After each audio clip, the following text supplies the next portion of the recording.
Kapalit daw ng bagong sasakyan at libreng biyahe abroad. Hinayaan daw ng 4 na opisyal ng Commission on Audit na mapunta sa mga peking NGO ang 500 million pesos na PDAF ng ilang mambabatas. Saksi si June Veneracion. 4 na opisyal ng COA ang nagbulag-bulagan daw sa mga pineke umanong dokumento para mapunta sa mga peking NGO ang 500 million pesos na PDAF ng ilang mambabatas mula 2007 hanggang 2009. Ayon kay Atty. Levito Baligod, dating abogado ng pork barrel scam whistleblower na si Benhur Louie, ang kapalit nito, brand nyong kotse at libreng biyahe abroad. Hindi pinangalanan ni Baligod ang mga opisyal na di niya tiyak kung nasa serbisyo pa. Kabilang sa kanila ang isang commissioner habang resident auditor ang pinakamababa. Hindi pa raw sila kasama sa mga sinampahan niya ng reklamong malversation through falsification of public documents sa ombudsman kahapon. Pero lulutang daw ang pangalan nila sa pag-usad ng reklamo.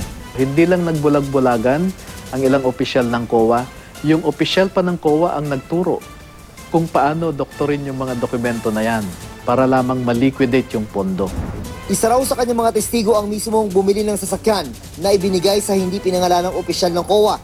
Tumanggi munang magkomento ang COA hanggang hindi nakikita ang reklamo.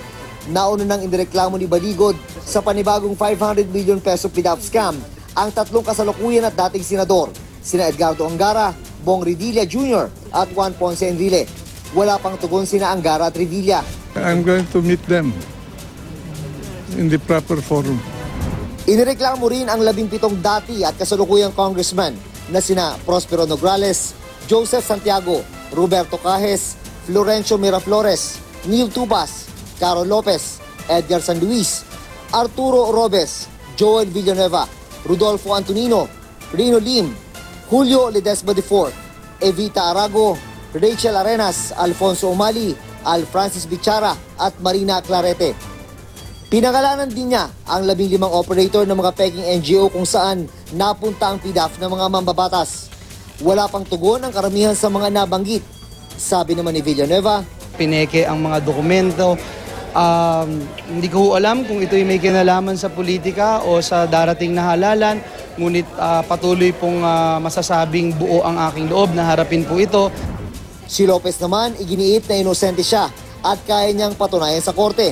Sabi naman ni Tupas, siya mismo ang nagsabi sa COA na may namemeke ng kanyang pirma para ma-release ang kanyang PDAF o pork barrel. Ako si June Veneracion, ang inyong saksi.